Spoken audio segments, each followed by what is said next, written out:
नमस्कार दोस्तों, मैं नीरज बैरागी स्वागत करता हूं आपके अपने YouTube channel SSC study point पर। आज हम करेंगे एसएससी जीडी 2023 की 1 फरवरी 2023 की शिफ्ट नंबर 1 का मैथ्स सॉल्यूशन। तो चलिए शुरू करते हैं हम हमारे पहले प्रश्न से। तो पहला प्रश्न है हमारा कि एक पुलिस अधिकारी एक चोर का पीछा करता है जो उससे 800 मीटर की दूरी पर है। यदि वे क्रमशः 8 किलोमीटर प्रति घंटा और 7 किलोमीटर प्रति घंटा की गति से दौड़ते हैं तो चोर को पकड़ने के लिए पुलिस अधिकारी को कितना दूर दौड़ना पड़ेगा। तो हम देखते हैं यहां से पुलिस अधिकारी है जो कि यहाँ पे खड़ा है और इस पॉइंट से खड़ा है, और यहाँ पे एक चोर को देखता है जो कि ये चोर इस पॉइंट पे खड़ा है। तो चोर यहाँ पे खड़ा है। अब इन दोनों के जो बीच की दूरी है वो कितनी दे रखी है, 800 मीटर। तो ये हो जाएगी दूरी 800 मीटर। ठीक है, चलिए अब इन दोनों की चालें दे रखी है 8 किलोमीटर प्रति घंटा और इसकी चाल है 7 किलोमीटर प्रति घंटा। ठीक है, चलिए अब प्रश्न पूछ रहा है कि पुलिस को कितनी दूर तक दौड़ना पड़ेगा। तो दूरी निकालने के ये कितना दूर तक दौड़ेगा उसके लिए मुझे चाहिए पुलिस का टाइम, कि पुलिस दौड़ेगा कितने समय तक। क्यों? क्योंकि इस समय का गुणा इस चाल में कर दूंगा। पुलिस का जो जितना देर तक दौड़ेगा उस समय का गुणा इस चाल में करूंगा तो चाल इंटू जो समय होगा वो बराबर हो जाएगा दूरी के, क्योंकि चाल बराबर दूरी बटे समय होता है। तो चाल इंटू समय बराबर दूरी हो जाएगा।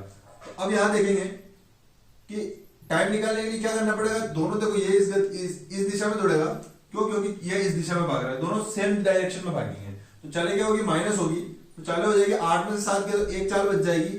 चूंकि ये किलोमीटर प्रति घंटे में है और दूरी मीटर में है तो अपन इस किलोमीटर प्रति घंटे को मीटर प्रति सेकंड में चेंज करने के लिए 5/18 से इसका मल्टीप्लाई कर देंगे। ये हो जाएगी 4 मीटर प्रति सेकंड में, बराबर दूरी है 800 मीटर की और बटे में लिख देंगे टाइम। ठीक है, चलिए इसको काटेंगे 5 से, 5 एकम 5, 5 छंग 30 और 0। ये टाइम इधर आ जाएगा बराबर से, बराबर 18 गुणा 160 में होगा कितना हो जाएगा, 18 छंग 108 बचा 10, 18 कम 18 और 10 28। तो टी बराबर कितना सेकंड हो गया, 2880 सेकंड। अब अगर अपन को सेकंड को घंटे में चेंज करना है तो देखो सबसे पहले मिनट में चेंज होगा और फिर घंटे में चेंज होगा। ठीक है, या फिर ये सेकंड है, इसमें अगर 3600 का भाग लगा दे तो घंटा बन जाएगा। ठीक है, तो अपन देखेंगे 2880 है, ये सेकंड है, 2880 सेकंड है। इसके बटे में मैंने 60 का भाग लगाया तो मिनट में चेंज हुआ और मिनट के बाद फिर घंटे में चेंज करने के लिए मिनट को घंटे में चेंज करेंगे। ये पूरा मिनट की वैल्यू है, ये पूरी मिनट की वैल्यू है। इसको मैंने 60 से वापस भाग दिया तो ये घंटे में चेंज हो गया। ठीक है, चलिए ये तो हो गया टोटल टाइम, क्योंकि टी बराबर कितना हो गया, ये टाइम हो गया। ठीक है, अब ये टाइम है, अपन को पता चल गया इतने समय में पुलिस चोर को पकड़ लेगा। तो ये जो समय है, अगर इस समय में मैं इस पुलिस की 8 किलोमीटर प्रति घंटा की गति को जो है इंटू कर दूंगा तो मेरे पास इसकी डायरेक्ट दूरी आ जाएगी कि ये कितने दूरी तक दौड़ेगा। ठीक है, अब मैं देखूंगा ये भी घंटे में और ये भी 4 घंटे में, तो आंसर जो आएगा वो दूरी जो आएगी वो कहाँ आएगी, किलोमीटर में। ठीक है, क्योंकि घंटे में अगर देखेंगे किलोमीटर यहाँ घंटा है तो दूरी ऑब्वियसली घंटे में आएगी। अपन को चाहिए मीटर में, क्योंकि ऑप्शन मीटर में है। तो मीटर में करने के लिए क्या करेंगे, घंटे किलोमीटर को मीटर में चेंज करने के लिए 1000 से मैंने मल्टीप्लाई कर दिया। ठीक है, चलिए काटेंगे इसको, 0 से 0 कट गया, 6 से काटेंगे 6 चौक 24, 4 बचा 6 8 48। ठीक है, ये 0 से ये 0 कट गया और 6 से काटेंगे 6 8 48। तो डायरेक्शन यानी सॉरी दूरी जो है कितनी आ जाएगी, 8 8 64 और ये 2 0 ऐसे कैसी। और चूंकि मीटर में चेंज किया था तो आंसर जो आएगा वो किस में आएगा, मीटर में आएगा, और यही हमारा आंसर हो जाएगा। चलिए अगले प्रश्न पे चलेंगे। अगला प्रश्न है हमारा 12, 25 और 18 से विभाज्य सबसे बड़ी 3 अंकीय संख्या और सबसे छोटी 4 अंकीय संख्या के बीच पूर्ण अंतर ज्ञात कीजिए।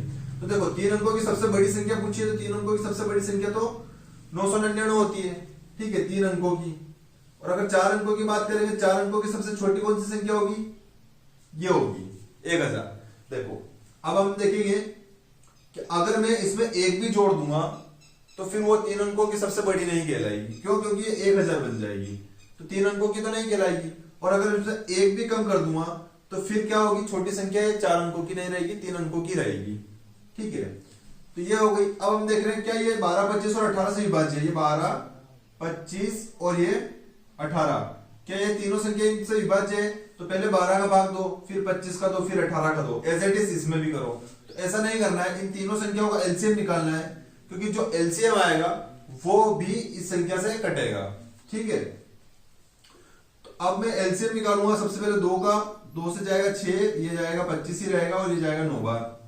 फिर 2 से 2 तिया 6, 25 ऐसा कैसे ही और ये 9 भी ऐसा कैसे ही। अब 3 से काटेंगे 3 एकम 3, ये 25 ऐसा कैसे ही और 3 तिया 9। फिर 3 से करेंगे 3 एकम 3, ये 25 ऐसा कैसे रहेगा क्योंकि इसका भाग नहीं जाता है। फिर 3 एकम 3। फिर 5 से काटेंगे 5 एकम 5, 5 5 25, 5 एकम 5। फिर 5 से काटेंगे 5 एकम 5 और कुछ नहीं। चलिए मल्टीप्लाई करेंगे, 2 दूनी 4, 4 तिया 12, 12 तिया 36, 36 पंजे 180 और 18 पंजे 90, यानी कि 900 एलसीएम आ जाएगा। अब क्या है 12, 25 और 18 से अगर जो संख्या काट सकती, 12, 25 और 18 से जो संख्या कटेगी वो 900 से भी कटेगी। यानी कि अगर मैं इस संख्या में भाग दूंगा तो 900 से भाग चला जाना चाहिए। क्यों? क्योंकि 3 अंकों की सबसे बड़ी संख्या में 900 का भाग जाना चाहिए। 900 का भाग जाना चाहिए मतलब 12, 25 और 18 का भाग जाना चाहिए। तो इसमें जो है 99 शेष आ रहा है। अगर मैं 900 से भाग लगाऊंगा तो 900 एकम 900, देखो ये 999 है, इसमें 900 से भाग लगाऊंगा मैं तो कितना शेषफल बच जाएगा? शेषफल बचेगा 99। तो अगर क्या मैं इस संख्या से 99 हटा दूं, क्योंकि मुझे छोटी संख्या चाहिए, तो छोटी संख्या के लिए अपन जोड़ नहीं सकते, इसमें कुछ भी नहीं जुड़ सकता है, वरना ये 3 अंकों की संख्या नहीं रहेगी। तो ये जो शेषफल आ रहा है इसको मैं अगर 999 में से घटा दूं 99, ठीक है, 999 में से शेषफल घटा दूंगा तो क्या 900 से भाग चला जाएगा? तो देखेंगे 3 अंकों की संख्या 900 है, ये कट रही है इस 900 से, तो ये 900 हो जाएगी 3 अंकों की। ठीक है, तो मैं यहाँ पे 3 अंकों की सबसे छोटी संख्या क्या ले सकता हूँ? 900 ले सकता हूँ। चलिए अब इस पे बात करेंगे 1000 पे, तो क्या 1000 में 900 का भाग जा रहा है? हाँ बिल्कुल जा रहा है, लेकिन 100 शेषफल आ रहा है। अब अगर मैं इस 4000 में से, सॉरी इस 1000 में से अगर ये शेषफल हटा दूंगा तो क्या 900 से विभाज्य होगी? बिल्कुल होगी। इस 1000 में से 100 मैंने हटा दिया क्योंकि शेषफल आ रहा था, तो बचा कितना? 900। तो ये 900 से विभाज्य हो रही है, ठीक है, पूरा हो रही है। लेकिन अगर मैं 900 हटा दूंगा तो क्या 4 अंकों की संख्या रहेगी? नहीं रहेगी। तो अगर मैं 100 जो है शेषफल आ रहा है, तो 900 से काटने के लिए इसमें क्या जोड़ूं? इस 1000 में क्या जोड़ूं कि ये 900 से कट जाए? तो अगर मैं इसमें 800 और जोड़ दूं, 800 और जोड़ दूं तो ये 1800 बन जाएगी, जो कि 4 अंकों की सबसे छोटी संख्या रहेगी और 12, 25, 18 यानी 900 से पूरी विभाज्य रहेगी। तो मेरे 4 अंकों की सबसे छोटी संख्या कौन सी हो गई? 1800, जो कि 900 से या 12, 25, 18 से विभाज्य है। अब इन दोनों संख्याओं का अंतर पूछा है, इन दोनों संख्याओं का ही अपन से पूर्ण अंतर पूछा है। तो 18 का और 900 का अंतर कितना हो गया? 900 हो गया, और यही हमारा आंसर हो जाएगा। ठीक है, चलिए अगले प्रश्न पे चलेंगे। अगला प्रश्न है हमारा, किसी मोबाइल के मूल्य में पहले क्रमिक रूप से 5% और 2% की कमी होती है, उसके बाद क्रमशः 10% और 20% की वृद्धि होती है। मोबाइल के मूल्य में अंतिम परिवर्तन क्या है? चलिए मोबाइल का मूल्य मैं मान लेता हूं कि मोबाइल का मूल्य कितना है? 100 है। ठीक है, 100 पे पहले 5% की कमी और फिर 2% की कमी। तो 5% की कमी यानी 95/100 और 2% की कमी यानी 98/100। चलिए ये 2 जीरो से 2 जीरो कट गए, ये 5 से काटूंगा 5 दूनी 10 और 5 से 5 एकम 5, 5 नीम 45। इसको काटूंगा 4 बार 9 बार गया, इसको काटूंगा 2 से 10 बार गया। 19 का मल्टीपल, चलिए 19 का गुणा करेंगे, 19 नंबर 171, 80 लगी 17, 19 चौक 76, 76 और कितना हो जाएगा? 19 चौक 76 और 17, ये हो जाएगा 93। चलिए दोनों को मल्टीपल करने पे 932 आया, बटे में लगा दिया 10, तो क्या आ जाएगा मेरे पास? 93.1। यहां से ये 10 हटा दिया, तो मतलब कोई संख्या 100 मानी थी तो कितनी रह गई? 93.1 ये रह गई। अब क्या हुआ उसके बाद, यानी कि इस 93.1 जो आया है, इसके बाद क्या हुआ? 10% और 20% की वृद्धि हो गई, यानी 110 100 पे इंटू 120 की वृद्धि, ये भी 100 पे। चलिए संख्या क्या मानी थी अपन ने? संख्या ये 100 मानी थी, ठीक है, ये 100 संख्या मानी थी अपन ने। चलिए ये पॉइंट हटाऊंगा यहां से, तो बटे में लगेगा 10 और ये 2 जीरो से 2 जीरो कट गए। ठीक है, अब क्या करेंगे? कुछ कट रहा है? नहीं कट रहा है, क्योंकि ये संख्या मल्टीपल करना पड़ेगा इनका, और यहाँ काटेंगे तो बटे में 10 तो नहीं आना है, तो अपन इसको 1000 को तो बटे में ऐसा कैसे रहने देते हैं, ताकि जो भी मल्टीपल आगा उससे 3 संख्या से पहले पॉइंट लगा देंगे। तो 12 का गुणा करेंगे 93 में, तो 12 हो गया 36, 80 लगी 3, 12 में 108 और 3 111। फिर 11 का गुणा करेंगे तो कितना हो जाएगा? ये हो जाएगा 12 छंग 80 लगी 6, 11 एकम 11 और 7 1, 12 11 12 1। ठीक है, तो ये हो गया 122.76, सॉरी 122.76। ठीक है, इसका मल्टीपल किया अपन ने तीनों का ऊपर ऊपर 931 का गुणा, सॉरी मैंने कुछ ना कुछ गुणा है, मैं गलती की है। 12 एकम 12, इस एक में भी तो गुणा होगा, फिर 12 एकम 12 भारतीय 36 और 37 80 लेके 3, 12 नहीं 108 और 3 111। अब इसमें होगा 11 का गुणा 2, फिर 9, फिर 8, फिर 2, फिर 2 और फिर 1, यानी 122,892, 122,892 और बटे में ये 100 इंटू 10 मतलब 10,000, सॉरी 1,000। ठीक है, तो ये पॉइंट हटाऊंगा यहां से, क्या आ जाएगा मेरे पास, ये आ जाएगा 122 और 8, 9 और 2। क्यों? क्योंकि बटे में 1,000 है तो 3 संख्या से पहले पॉइंट लगा दिया। अब मैं देखूंगा कि यहाँ पे संख्या क्या मानी थी अपन ने 100, और 100 से संख्या कितनी हो गई, 100 से संख्या हो गई 122.892, तो कितना बढ़ गई है, 22.892% बढ़ गई है। ठीक है, और यही हमारा आंसर हो जाएगा। चलिए, लेकिन ऑप्शन में तो ऐसा आंसर नहीं दिखाई दे रहा है। ठीक है, तो अपन क्या करेंगे, यहां से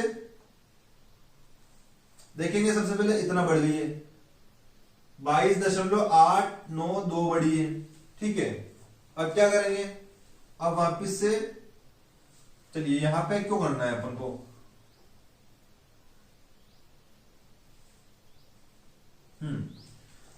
यही करेंगे, 22.892 है, ये पॉइंट हटाऊंगा, फिर बटे में 1,000 लग जाएगा, क्योंकि अपन को आंसर फ्रैक्शन में चाहिए। तो यहां से फिर वापस मैंने क्या किया, पॉइंट हटा दिया।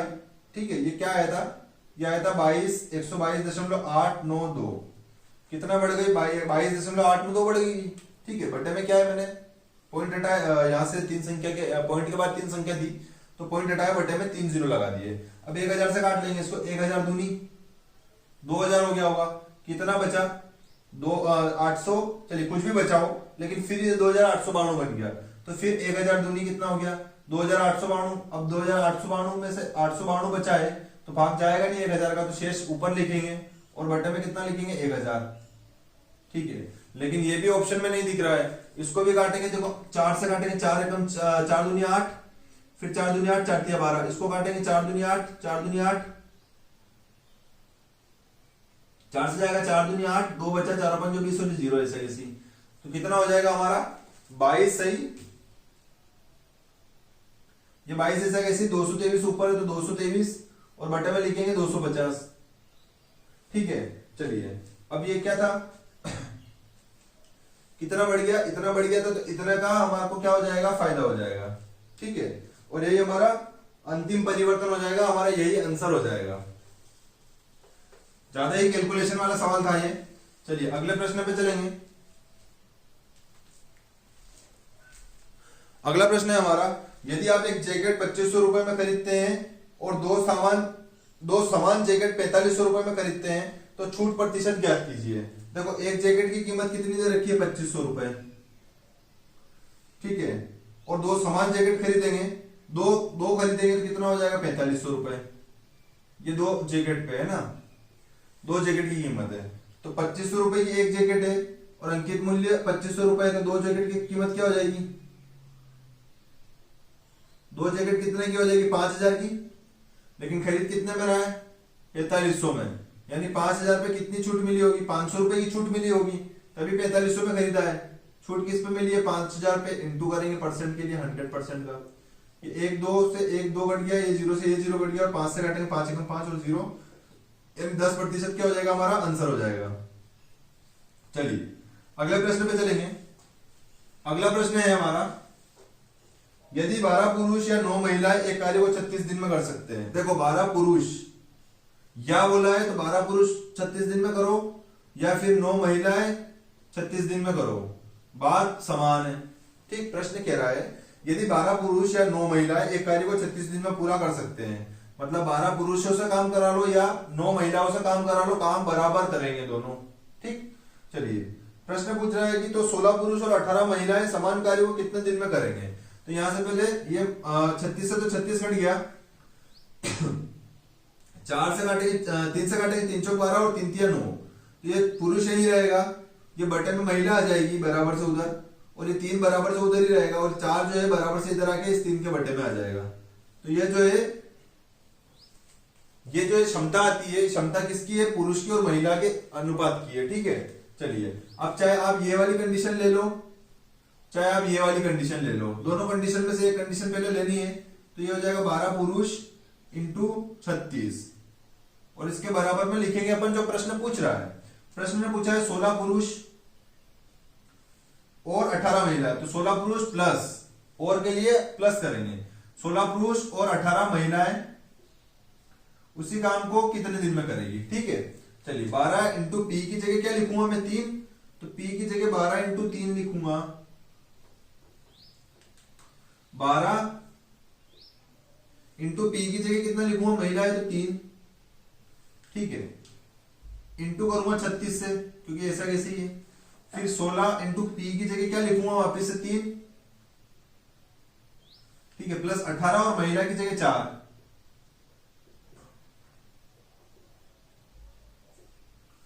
18 इंटू महिला, महिला कितनी 4 और ये इंटू में क्वेश्चन टैग।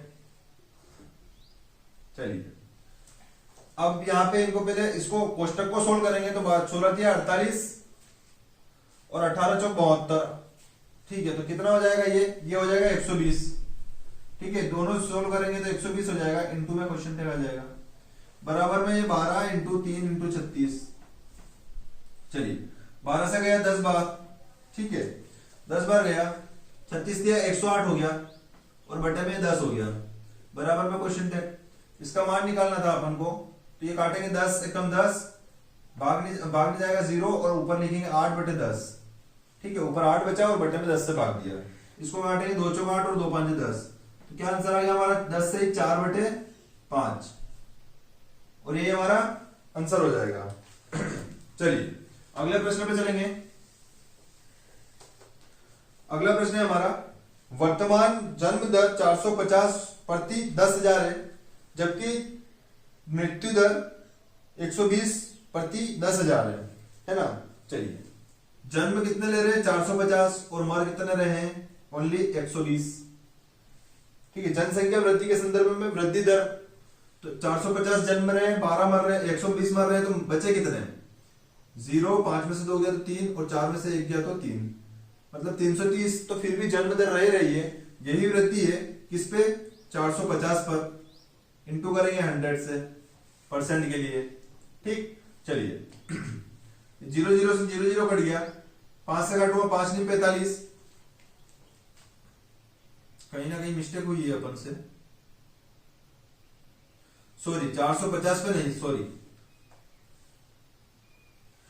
330 जो है वो बच रहे हैं, वृद्धि हो रही है किस पे प्रति 10,000 पे, तो बटे में अपन को 10,000 लेना पड़ेगा।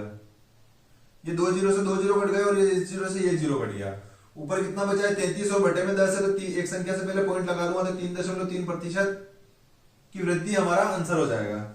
ठीक है, चलिए अगले प्रश्न पे चलेंगे। अगला प्रश्न है, यदि 24 सेंटीमीटर ऊंचाई वाले एक लंबवृत्तीय शंकु का आयतन 392 पाई सेंटीमीटर है तो वक्रपृष्ठीय क्षेत्रफल क्या है। तो सबसे पहले शंकु का आयतन दे रखा है, शंकु का आयतन कितना होता है, शंकु का आयतन होता है 1/3 पाई r स्क्वायर h। ठीक है, तो आयतन कितना दे रखा है 392 पाई दे रखा है, बराबर में 1/3 लिखेंगे और पाई ऐसा कैसे लिखेंगे, इसका मान नहीं लिखेंगे क्योंकि पाई से पाई यहाँ कैंसिल होने वाला है, और त्रिज्या तो अपन को दे नहीं रखी है, r स्क्वायर का मान नहीं दे रखा है, ऐसा कैसे लिखूंगा, और h दे रखी है ऊंचाई 24 प्रश्न में। ठीक है, चलिए ये पाई से पाई घटेगा और 3 से घटेगा 3 8 24 और 8 से घटेगा 8 चौक 32, कितना बच गया 9 बच गया, सॉरी 7 बच गया, 8 नहीं 72, तो ये हो गया 49 is equal to r square, और कुछ नहीं बचा है। तो ये r स्क्वायर है तो r स्क्वायर हटाऊंगा तो ये 49 के ऊपर रूट लगेगा और r का मान कितना आ जाएगा 7। ठीक है, सेंटीमीटर में तो सेंटीमीटर आ जाएगा। अब प्रश्न पूछ रहा है शंकु का वक्रपृष्ठीय क्षेत्रफल, शंकु का वक्रपृष्ठ क्षेत्रफल। ठीक है, क्या पूछा है, वक्रपृष्ठीय क्षेत्रफल ये होता है pi into r into L, ये होता है। अपने पास आर भी है और एल तो अपने पास है ही नहीं। अब एल होता क्या है, तो देखो ये शंकु होता है ऐसा, इस टाइप का शंकु होता है, ये होता है एल, ये होता है उसकी ऊंचाई। देखो एल क्या बोलते हैं, एल को बोलते हैं त्रिज्या ऊंचाई, एच होती है सिर्फ ऊंचाई, और ये जो है ये त्रिज्या हो जाएगी। तो अब मैं देखूंगा एच का मान मेरे पास 24 है और आर का मान मेरे पास 7 है। अब कुछ ट्रिपलेट्स होती है, जैसे 3 4 5 हो गई, 7 12 7 24 25 हो गई। यहाँ पे एल का मान मुझे याद है तो डायरेक्ट मैं 25 लिख सकता हूं, लेकिन चलिए इसको सोल्व करेंगे। तो ये हो गया कर्ण, ये जैसे ये एक त्रिभुज बन रहा है, ये एक त्रिभुज टाइप बन रहा है। तो कर्ण की घात 2 यानी कि एल की घात 2 बराबर लंब यानी कि 24 की घात 2 576 प्लस आधार की यानी ये त्रिज्या, ये आधार है, आधार की घात 2 यानी त्रिज्या की घात 2 मतलब 49। चलिए एल स्क्वायर बराबर हो गया 625। तो एल का मान कितना आ जाएगा, ये रूट ले जाएगा 625 पे और एल का मान आ जाएगा 25। ठीक है, इस टाइप से अपन ने निकाल दिया। अब जो है ऑप्शन में पाई भी दे रखा है, तो पाई का मान नहीं रखेंगे, ऐसे कैसे पाई लिख देंगे। आर दे रखा है 7 इंटू 25, 25 साथ कितना हो गया 175 और ये है पाई। अब चूंकि ये वक्रपृष्ठ क्षेत्रफल है तो सेंटीमीटर स्क्वायर लगाएंगे और यही हमारा आंसर हो जाएगा। चलिए अगले प्रश्न पे चलेंगे। अगला प्रश्न है हमारा, दो व्यक्तियों ए और बी का वजन क्रमशः 5:3 के अनुपात में है। यदि ए के वजन में 5% की वृद्धि होती है और ए और बी के कुल वजन में 15% की वृद्धि के साथ 92 किलोग्राम हो जाता है, तो बी के वजन में प्रतिशत वृद्धि ज्ञात कीजिए। देखो ए बी का वजन दे रखा है, ए का वजन में वृद्धि बता दी है और दूसरा क्या बोल रहा है कि 15% वृद्धि के साथ 92 हो गया है, यानी 15% वृद्धि करने की अपन को जरूरत नहीं है, इसने बोल दिया है कि इसके साथ में 92 हो गया है, यानी ए और बी का जो भी वजन आएगा वो जो बड़ा है वो 92 किलोग्राम हो गया है। अपन करेंगे ए और बी, ठीक है, ये 5:3 के अनुपात में इनका क्या है वजन है। अगर अनुपात है तो मैंने इसको 10-10 से दोनों से मल्टीप्लाई कर दिया, तो 10 पंजे 50 तो 10 या 30, ठीक है, 0 लगा दिया मैंने और मान लिया 50 केजी और 30 केजी। आप यहाँ पे 5000 केजी और 3000 केजी भी करोगे तो आंसर आ जाएगा। ठीक है, चलिए कोई से भी चीज से आप मल्टीपल कर सकते हो, लेकिन जरूरी बेस्ट रहेगा कि पीछे 0 आए। परसेंट वाले फॉर्मेट में पीछे अगर 0 रहते हैं तो क्वेश्चन सोल्व करने में बड़ी आसानी रहती है। तो अब मैंने मान लिया ए का वजन कितना है 50 है और बी का वजन कितना है 30 है। प्रश्न कह रहा है ए के वजन में 5% की वृद्धि हुई, तो ए का वजन कितना है 50 है, इसका 5% निकाल के देखते हैं कितनी वृद्धि हुई है। 50 दूनी 100 और 2 से काटूंगा 2 × 2.5 5, यानी ए के वजन में कितनी वृद्धि हो गई है 2.5 किलोग्राम की। तो अब ए का वजन कितना हो गया है 52.5 का।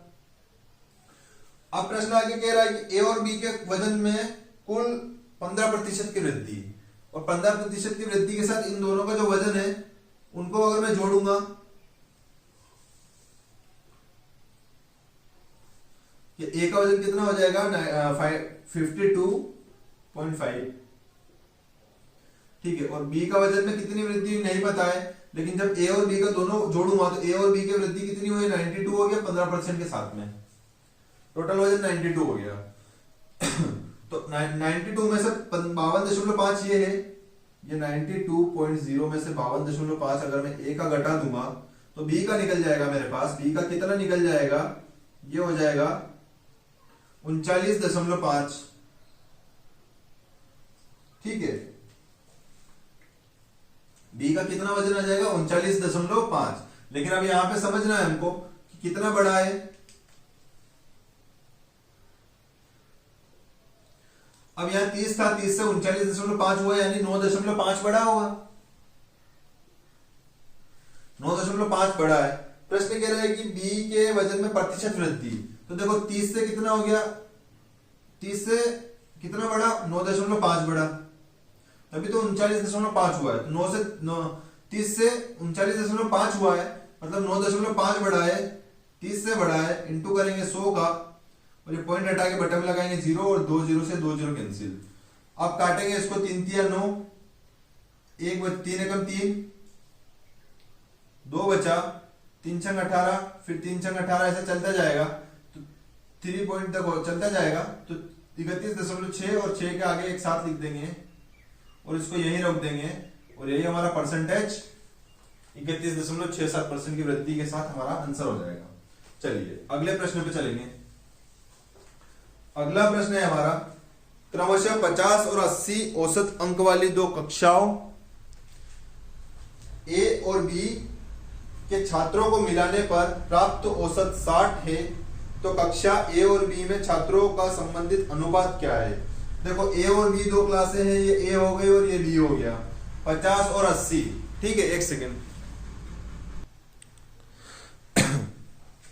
चलिए कक्षा ए में औसत क्या है 50 है और कक्षा बी में औसत क्या है 80 है। दोनों औसत है और दोनों का औसत जो है वो कितना दे रखा है, दोनों का मिलाकर 60। ठीक है, तो इसको मिश्रण विधि से कर लेंगे। चलिए 80 और 60 का रेशियो कितना आ गया 2, 80 और 60 का अंतर कितना आ गया 2, 50-60 का अंतर कितना आ गया 1, सॉरी दोनों का अंतर 20 आ गया और इन दोनों का अंतर 10 आ गया। अपन से यही रेशियो पूछा है, 2:1 हमारा आंसर हो जाएगा। ठीक है, चलिए अगले प्रश्न पे चलेंगे। अगला प्रश्न है यदि किसी गोले की त्रिज्या 5% बढ़ा दी जाए तो गोले के वक्रपृष्ठीय क्षेत्रफल में कितने प्रतिशत की वृद्धि होगी। गोले का पृष्ठीय क्षेत्रफल क्या होता है pi r square, 4 pi r square क्या होता है, गोले का वक्रपृष्ठीय का क्षेत्रफल होता है। अगर त्रिज्या बढ़ाऊंगा तो त्रिज्या में फर्क पड़ेगा, इस 4 पाई से तो कोई फर्क नहीं पड़ेगा। तो अब त्रिज्या 5% बढ़ाना है, देखो 5% की फ्रैक्शन वैल्यू कितनी हो जाएगी 1/20, यानी 20 से 1 बढ़ेगा तो त्रिज्या कितनी हो जाएगी 41 हो जाएगी। क्योंकि त्रिज्या है ये आर का मान है और स्क्वायर लग रहा है वक्रपृष्ठ में। ठीक है, तो यहाँ पे भी स्क्वायर कर देंगे तो त्रिज्या जो है वो 400 से होकर 441 हो जाएगी। ठीक है, चलिए कितनी बढ़ गई है यहाँ पे त्रिज्या, तो देखें 41 बढ़ी है, किससे बढ़ी है 400 से बढ़ी है और परसेंट के लिए 100। 2 0 से 2 0 कैंसिल हो गया, 4 से काटेंगे 4 एकम 4, इस एक में भाग में जाएगा तो 0 लगाएंगे फिर पॉइंट लगाएंगे। अब बचा कितना 1 और 0, 4 दूनी 8 और 4 5 20, तो 10.25% की वृद्धि हमारा आंसर हो जाएगा। ठीक है, चलिए अगले प्रश्न पे चलेंगे। अगला प्रश्न है हमारा 7/8 का 5/16 इंटू 6 प्लस 15 माइनस 10 का सरलीकृत मान क्या होगा। तो हम यहां देखेंगे ये का है तो सबसे पहले का हटा के मैं इंटू कर रहा हूं और सबसे पहले ये वाला इस इंटू से पहले ये इंटू होगा क्योंकि का लगा हुआ है। तो चलिए 7 5 कितना हो गया 35 हो गया। ठीक है, वैसे काट सकते हैं सब इंटू में, ये तो 16 8 कितना हो गया 128 हो गया। इंटू करूंगा मैं 6 का प्लस 15 में से 10 गया तो कितना बचा 5 बचा। ठीक है, चलिए अब 6 से पूरा नहीं कटेगा ये, 4 से काटते सॉरी 2 से काटते 2 3 6, 2 6 12 और 2 4 8। चलिए अब कट रहा है कि नहीं कट रहा है। चलिए 5 दिया 15, 15 पंजे 75, 80 लगी 7, 15 दिया 45 और 7 52, नहीं 5 दिया 15 हो गया, 15 पंजे 75, 80 लगी 7। ठीक है, 15 दिया 45 और 7 52। चलिए कहीं ना कहीं मिस्टेक हुई है, ये हो जाएगा 8 6 48, 4 8 4 12 हो गया, 7 5 35 हो गया इंटू 6, 7/8 5/16 इंटू 6 प्लस 15 और माइनस का 10। चलिए यहां तक ठीक है, 7 5 35 हो गया और ये हो गया 16 8 128, 2 6 12, चलिए 16 8 128 इंटू 6 और प्लस का ये हो गया 5। ठीक है, चलिए 2 3 6 हो गया, 2 6 12 और 2 4 8 हो गया। अब ये हो जाएगा, अच्छा मैं यहाँ पे मल्टीपल कर रहा था, यहाँ पे प्लस है तो 35 दिया कितना हो गया 35 दिया हो जाएगा 105 और बटे में हो गया 64 और ये हो गया प्लस का 5। अब 64 5 कितना हो जाएगा, तो ये हो जाएगा 324,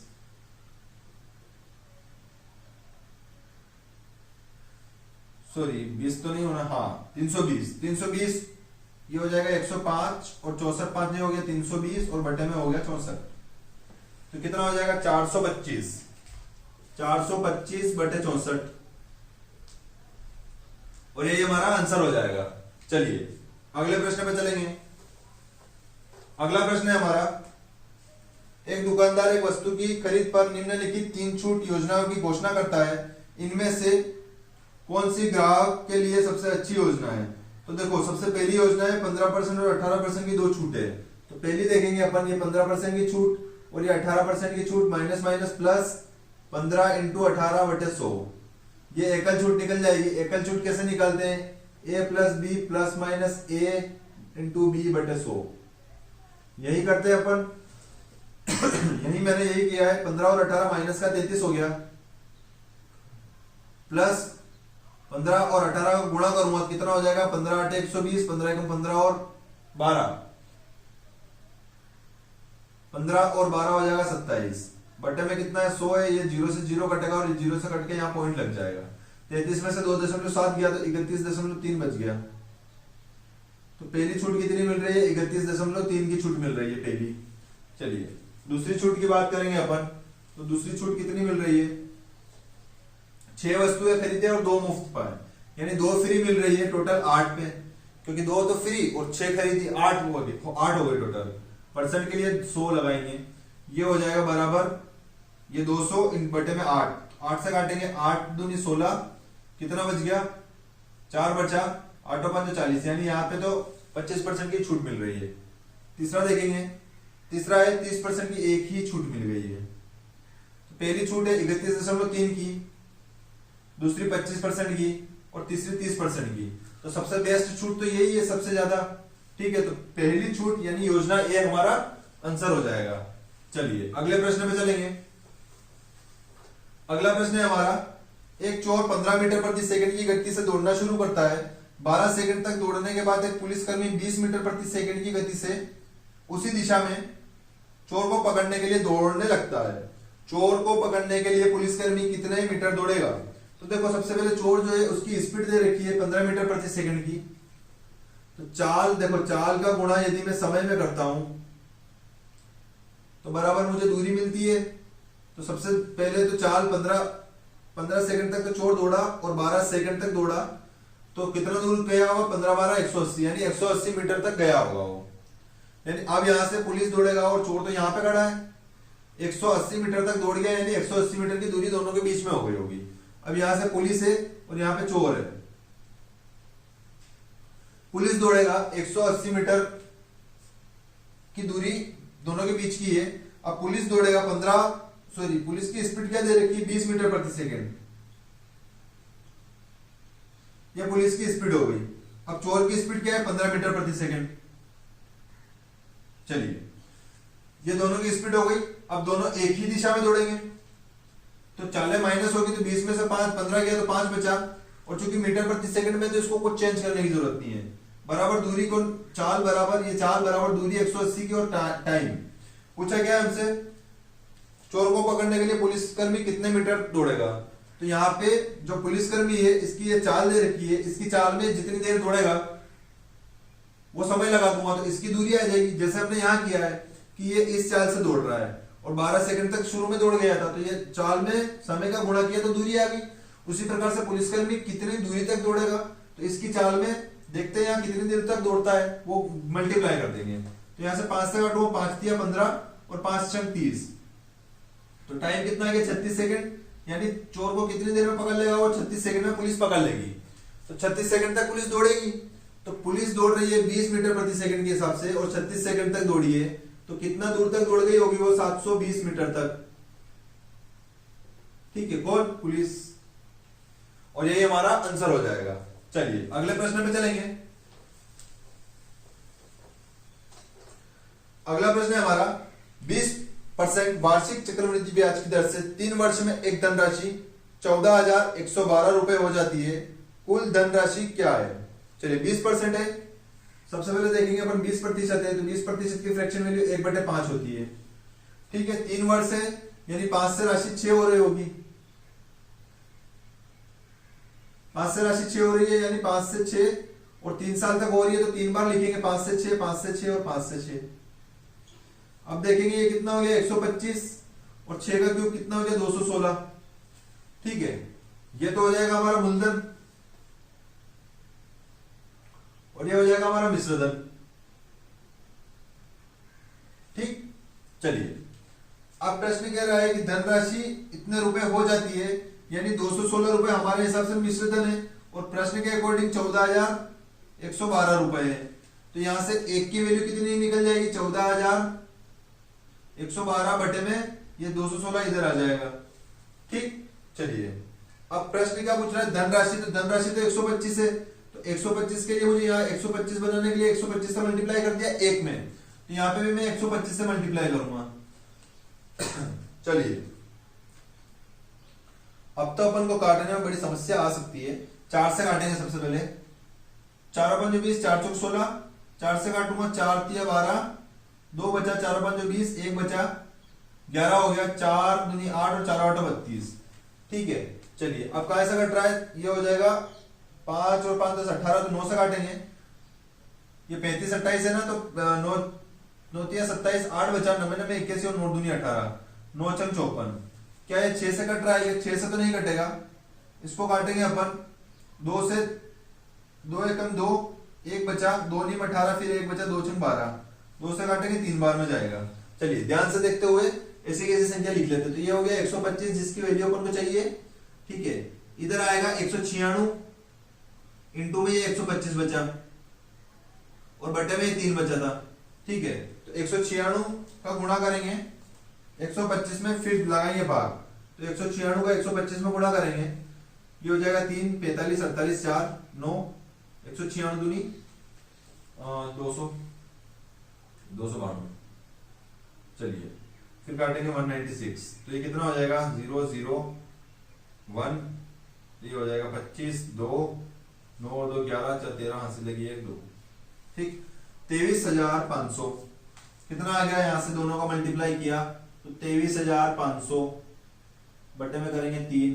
ठीक है, क्या आंसर आ रहा है, चलिए कहीं ना कहीं गलती हुई है अपन से, वापस से यहां से गलतियां बहुत ज्यादा हो रही है। यहां करेंगे 5 अंक 30 45 48 4 5 अंक 5 4 9, फिर मल्टीप्लाई किया 2 चंग 12 से लगी 1 9 दूनी 18 19 से लगी 2 एकम 2 और 3, यहाँ पे 3 आएगा। ठीक है, और यहाँ पे 4 आ जाएगा, तो 24,500 हो जाएगा। चलिए अब 3 से काटेंगे, 3 8 24, फिर भाग जाएगा 3 एकम 3, फिर 2 बचा, 3 चंग 18, फिर 3 चंग 18, फिर पॉइंट लगाएंगे, फिर 20 हो जाएगा, फिर 3 चंग 18, तो यही आगे 7 लगा के रोक देंगे और 8,166.67 रुपए हमारा आंसर हो जाएगा। ठीक है, डाटा थोड़ा सा कठिन था, कटने में समस्या हो रही थी, लेकिन कोई दिक्कत नहीं है, काटना तो पड़ेगा, सिलेक्शन लेने के लिए थोड़ी सी मेहनत तो अपन को करनी पड़ेगी। तो चलिए अगले प्रश्न पे चलेंगे। अगला प्रश्न है x बटे y और y बटे z का मध्य अनुपाती। मध्य का अनुपात पूछ रहा है, तो मध्य अनुपाती लगा दिया। ठीक है, क्या करेंगे, x बटे y के बटे में x, चलिए x y है तो मध्य अनुपाती मैंने a मान लिया। ठीक है, तो x बटे y और इसके बटे में a बराबर होगा a और इसके बटे में y बटे z।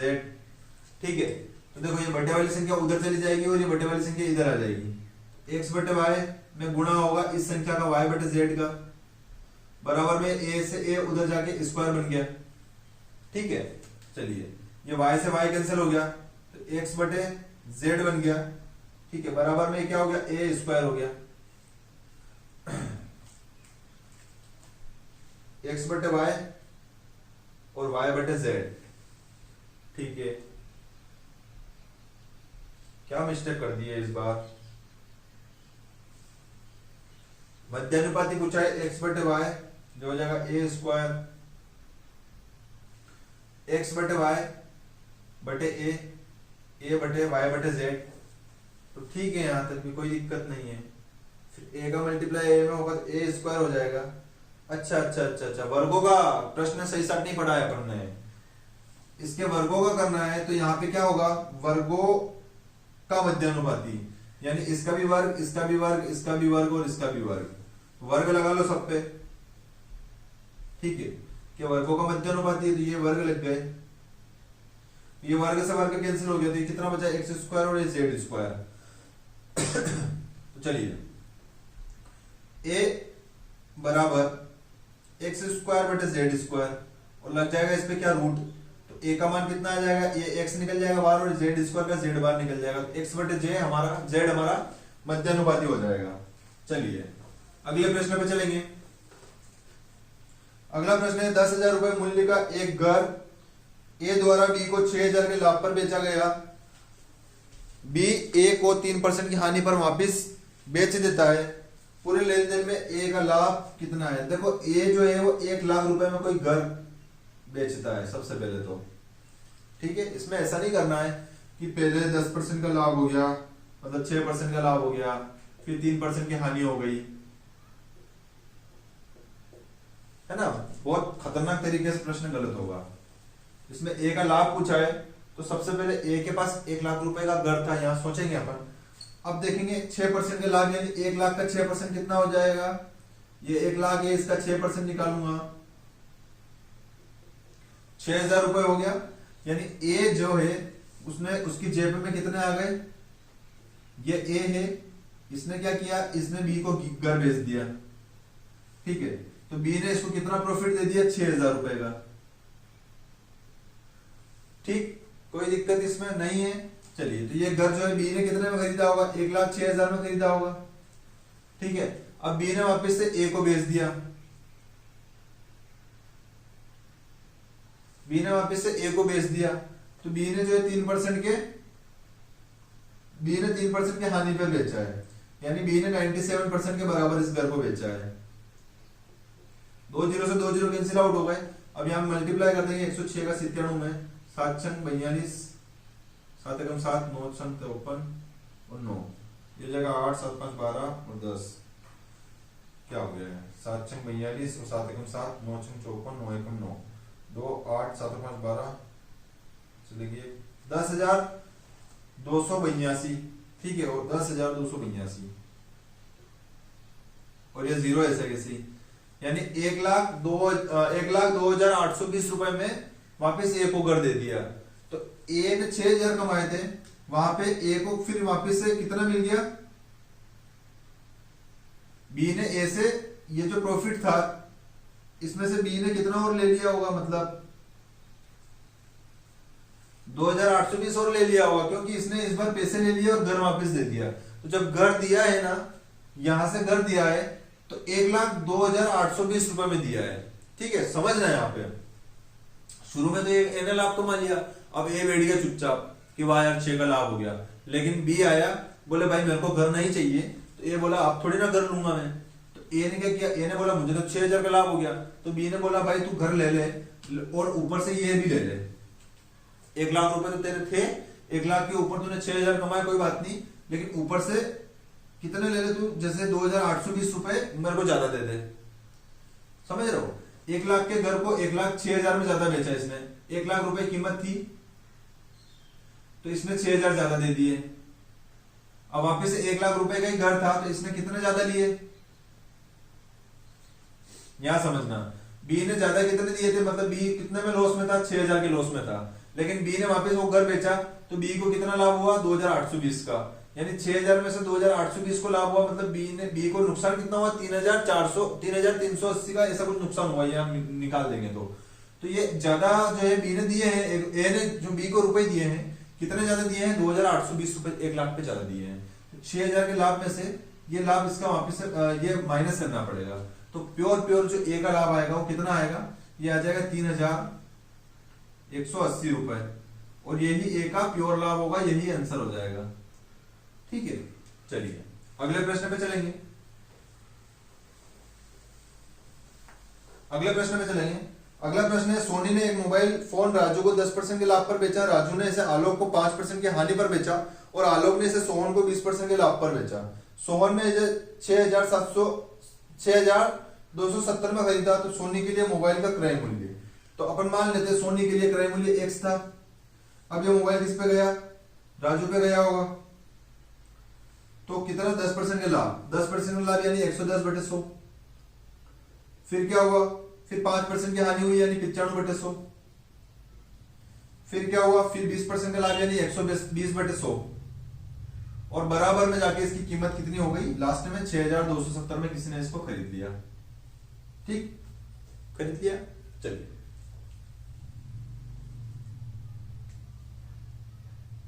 चलिए अब इसको काटना ही है सिर्फ, तो कैसे काटेंगे, ये 2 0 से 2 0 कट जाएगा, ठीक है। अब काटेंगे इसको, 19 से काटते हैं, 19 5 95, और ये क्या 19 से जा रहा है, क्या 19 दिया 57, 5 बचा 19 दिया 57, कट गया पूरा 19 से, ठीक है। 5 से काटूंगा, 5 दूनी 10 और 0, ठीक है। चलिए 5 से फिर काटूंगा, 5 चौक 20, चलिए 5 तो कट ही नहीं रहा है, ये 20 ऐसा कैसे रहेगा, ठीक है।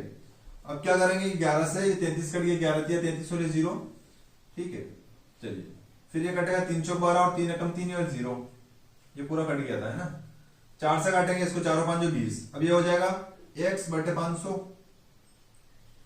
और बराबर में उधर कितना है 10, तो x बराबर है 500, 10 से मल्टीप्लाई होगा कितना हो जाएगा 5000, और ये हमारा आंसर हो जाएगा। चलिए अगले प्रश्न पे चलेंगे। अगला प्रश्न हमारा, ए 1 घंटे में 5 कुर्सियों को पेंट कर सकता है और बी 1 घंटे में 3 कुर्सियां, तो ए और बी दो काम कर रहे हैं कुर्सियां बनाने का, ए 5 घंटे में और बी जो है 3 घंटे में, दोनों की एफिशिएंसी लेंगे तो कितना एलसीएम आ जाएगा, टोटल वर्क कितना आ जाएगा 15, ठीक है। 5 दिया 15, 5 दिया हो गया 15 और 3 और 5 15।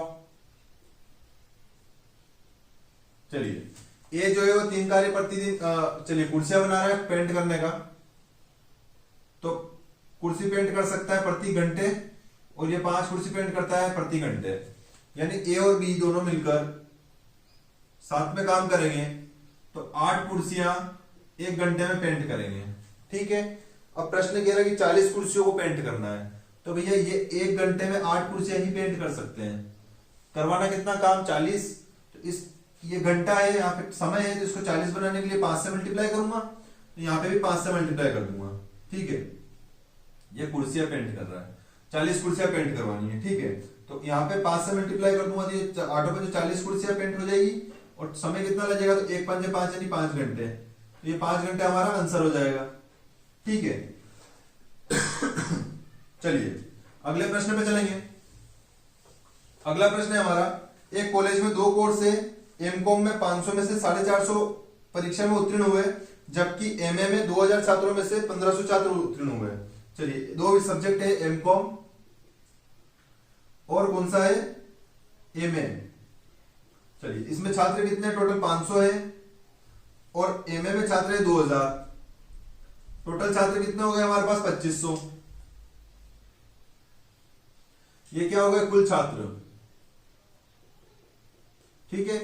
अब पास कितने हुए, यहां से पास का परसेंटेज निकालेंगे, तो पास कितने हुए हैं 450 तो हुए एमकॉम में, और 1500 हुए हैं एमए में, यानी पास देखूंगा मैं तो पास कितने हुए 1950, ठीक है। अब 2500 जनों में से 1950 पास हुए हैं, तो पास का ही टोटल परसेंटेज चाहिए, तो कितने पास हुए हैं 2500 में से 1950 पास हुए हैं, तो 1950 पास हुए हैं टोटल 2500 में से, परसेंट के लिए लगाऊंगा 100, और 2 0 से 2 0 कट गया, 25 से काटूंगा, 25 7 175, कितना बच गया 20 बच गया, ये 200 हो जाएगा, तो 25 8 है 200, यानी 78% लोग क्या हुए हैं टोटल दोनों में मिलकर पास हुए हैं, ठीक है। चलिए अगले प्रश्न पे चलेंगे। अगला प्रश्न है हमारा कि 3 सीटी का मूल्य 3300 रुपए है, 10 सीटी का मूल्य क्या होगा। 3 सीटी का मूल्य जो है वो है 3300 रुपए, तो 10 सीटी का मूल्य क्या है, तो सबसे पहले 1 सीटी निकाल देंगे, ये 3 जो है उधर भेज देंगे, तो यहाँ पे 1 बचेगा, ये 3 से काट लीजिए, 3 एकम 3 3 एकम 3 3 एकम 3 और 0 0। कभी आप ये सोचते होंगे कि 3 उधर चला गया तो यहाँ कुछ नहीं बचा, तो ये इनटू में जा रहा है, वहां पे डिवाइड हो रहा है, तो डिवाइड यहाँ पे देखो, जैसे 3 एकम 3 हो गया, और यहाँ पे जाके भी काटते हैं, तो 3 एकम 3 यहाँ 1100 बच गया, यहाँ 1 बच गया, तो इस टाइप से बचता है। तो 1 सीटी की वैल्यू कितनी हो जाएगी 1100 रुपए। अपन को पूछा कितना है 10 सीटी का मूल्य, 10 सीटी का मूल्य पूछा है, तो 10 से मल्टीप्लाई कर देंगे इधर, तो 10 सीटी बन जाएगी ये। इसी प्रकार से 10 का मल्टीप्लाई हम यहाँ पे भी करेंगे, तो 10 सीटी का मूल्य कितना हो जाएगा 11,000 रुपए, और यही हमारा आंसर हो जाएगा। चलिए आज 1 फरवरी 2023 की शिफ्ट नंबर 1 का पूरा सॉल्यूशन अपन ने कर लिया है, ठीक है। और भी बहुत सारी जो शिफ्टें हैं उसका बहुत ही जल्द करेंगे, पूरी कोशिश करेंगे कि ज्यादा से ज्यादा शिफ्टें हो जाए, क्योंकि 20 फरवरी से हमारी एग्जाम शुरू है एसएससी जीडी की। तो हो पाएगा तो मैं इसका आपको रिव्यू भी करवाऊंगा, जो शिफ्टें चलेगी उसका पूरी कोशिश करूंगा उज्जैन जाने की। लेकिन नहीं हो पाएगा तो मैं घर से भी कुछ ना कुछ करके आपको पूरा रिव्यू दूंगा। तो आप मेरे चैनल से बने रहिएगा, और अगर आपको वीडियो सॉल्यूशन पसंद आ रहा हो तो प्लीज लाइक, शेयर और सब्सक्राइब कीजिएगा।